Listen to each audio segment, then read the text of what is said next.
Hello. Hello. हा जय भीम. जय बोला. हा तर काय झालं माहितीये का, आता जे मारहाण झाली ते राजू फाटेला मातंग समाजाच्या मुलांकडून, हा तर बोला. ती मारहाण झालेली आहे. तर मग मी व्हिडिओ टाकलाय एक, कारण की सगळीकडे ती मारहाण झाल्यानंतर बैठका चालू आहेत की, आणि पोरं आपले स्टेटस ठेवायलेत की याच्या पेक्षा भारी उत्तर मिळेल. म्हणजे वाद वाढत चाललेला आहे, याला फुल स्टॉप कुठंच नाहीये. त्या अनुषंगाने मी सोशल मीडियाला एक पोस्ट टाकली की बाबा महापुरुष कोणतेही असो त्यांचा अपमान नाही झाला पाहिजे आणि त्यांच्याबद्दल आपण वक्तव्य नाही केले पाहिजे. आपण एवढे मोठे नाहीत, त्यामुळे त्यांनी वक्तव्य केले म्हणून त्यांना चोप बसलाय समाजाकडून. असं वक्तव्य कोणी नाही केलं पाहिजे, असा व्हिडिओ टाकलाय मी.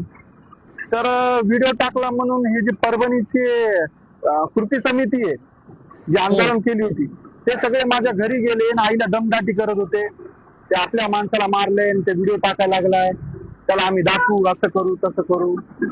तर त्या संदर्भात त्यामुळे मी तुम्हाला फोन केला.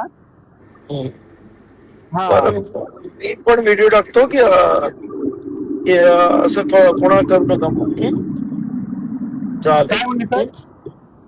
मी पण असं हे टाकतो, आव्हान करतो हा हा की बाबा आपसामध्ये तणाव वाढवू नका म्हणून. हा कारण त्यांनी जे तुम्ही पाहिला असेल ना त्यांचा व्हिडिओ, कारण त्यांनी सुरुवातीपासून ते अण्णाभाऊंना, लवजी साळवेंना ते चुकीचं समजा बोलत होते. मग त्यांच्या समाजात द्वेष निर्माण होतोय ना त्यांच्याबद्दल, त्याच्यामुळे त्यांना मारलं.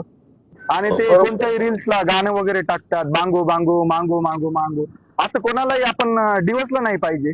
त्यामुळे त्याला मारले आणि तो चुकीचं वक्तव्य करतोय नेहमी, हो हो त्याच्यामुळे बरोबर. त्याला मारले. मग असे हो. आंबेडकरवादी असू शकतात का असे लोक? नाही नाही, तेच काही जणांनी उगाच वाद वाढवण्याचे प्रयत्न केलेत. हा हा असं झालंय ते. हम्म. आणि मी एक सुशिक्षित विद्यार्थी आहे साहेब. मी खूप मानतो आंबेडकर घराण्याला, मानतो मी, तुमचं सगळ्यांचं काम करतो. आणि हे जे आता परभणीची कृती समिती तयार केलेली आहे साहेब, तुम्हाला सांगतो अक्षरशः एवढ्या खालच्या पातळीवर मला कमेंट्स केली, फेसबुकला केलेत, माझ्या घरी एवढे जण गेले, घोषणाबाजी केली.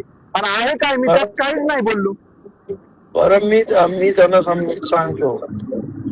आणि जेव्हा मग चळवळीतला सुशिक्षित कार्यकर्ता असं बोलतो, त्यांना मग दमदाटी करायचं, गाड्या घेऊन यायचं, हे असं अच्छा. करतात हे लोक. नाही, ते बरोबर नाही. माझी विनंती आहे साहेब, हो. कारण की मी चळवळीत काम करतो, माझं आयुष्य बी चळवळीत घालवणार आहे मी, तसं सहित मी. पण हे असं दमदाटी करतायत, मग समाजामध्ये काय समजा मेसेज जातो की बाबा सिद्धार्थच्या घरी आले, त्यांना असं केलं. घरचे पण घाबरलेत खूप. माझी आई काल थरथर करू लागली साहेब. नाही नाही, त्यांना सांगा मला तेव्हाच फोन लावून द्यायचा होता, मी दम दिला असं त्यांना. साहेब एकदा बोला फक्त. आता मी म्हणलं एवढ्या गडबडीत कसं, मी नव्हतो घरी, मी काहीच चुकीचं बोललेलं नाही. माझा उद्देश हाच आहे की समाजामध्ये द्वेष निर्माण नाही झाला पाहिजे, असं आपण वक्तव्य नाही केलं पाहिजे. मग मातंग समाजाचे असो का बौद्ध समाजाचे असो, बरोबर आहे. ठीक. आपण भूमिका चांगली घेतली पाहिजे ना. आपण आंबेडकरवादी आहेत, बाबासाहेबांच्या विचारावर चालतो, मग असे शब्द नाही वापरले पाहिजे इतरांच्या महापुरुषाबद्दल. नाही, तसं त्याला सांगा काही होणार नाही. हा हा चालते साहेब, चालते. थँक्यू सो मच साहेब.